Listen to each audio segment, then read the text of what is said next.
gonna bounce back over to you, Zach. What's another book that you've read recently? All right, I read issues 1 through 8 of Local Man from Image Comics, written, created, and art by Tony Fleecs and Tim Seeley. Mm-hmm. Art, the colors by Brad Simpson and Felipe Sobreiro. This book, in a lot of ways, is a love letter to like '90s era Image Comics, like that schlocky, good, delicious Cyberforce, Shadowhawk, Youngblood, and whatnot. Yeah. And Seeley and Fleecs are like very direct about that in their Mhm. editorial section in the back of each issue. But even if they didn't, it's like glaringly obvious. Like Local Man, and they reference these characters, so it's almost like this character lives in that world, I see. and which is kind of fun. So Local Man is a story of a '90s style edgelord hero named Crossjack, who's part of a team in the Image universe called Third Gen, your typical '90s corporate run hero squad.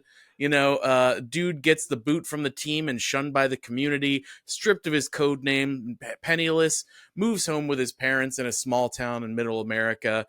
And of course, him being there sets off a chain of events that just shows his sleepy town isn't as sleepy as it seems, and that there's maybe some nefarious shit going on under the surface stemming from his superhero youth. This book it's a lot of fun. I can't believe I slept on it for so long, because I won't say I went out of my way to ignore it, but every time I would look at it, I'd be like, maybe, nah, and I would just walk past it. It was Sure. that kind of thing. Sure. But man, it's so cool. It's so much fun. It jumps between art styles with the present day, giving me like hard Matt Fraction, David Aja, Hawkeye run vibes from the style and the color palette choices. Okay. And then when we learn, we learn about Crossjack and his time with Third Gen, what got him booted. It's straight up like '90s style, sexy women poses, dudes with giant shoulder pads and giant muscles. Like very '90s. Like Sure, they did sure. not shy from it, and I love it. So the story has a nice balance of down on his luck loser has to rebuild, and small town detective story with some like over the top Image superhero shenanigans for flavor. Like there's this ridiculous guy called like the Camo Crusader, who is like an evangelical superhero. Hold And on. it gets pretty wild. And hold on.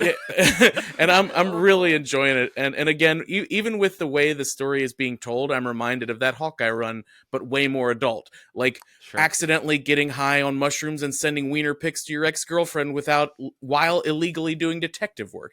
That kind of adult. Yeah. Yeah. Jack is like, it's Tim Seeley writing the book, right? Yeah, So, that's true. That's yeah.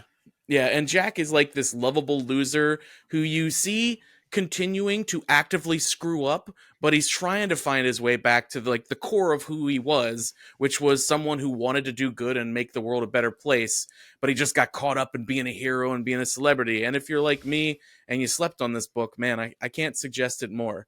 But it's not for the kids. Okay. Okay. I don't know what to ask you more about this book because I'm scared of what you might say. You know? I also slept on this book. I saw it and I was like, yeah, it looks fun, but also like maybe not my shtick. If it's all out, maybe I'll give this a try. This doesn't. It's still ongoing. It's still ongoing. happening. Yeah, Okay. yeah. I think issue 9 is out. I think. Yeah, the first volume is out. Yeah. Okay. But the book is still rolling. Yeah, like I read the first arc and then like just ran into the second arc because I was so into it. I just kept going. Gotcha. Cool.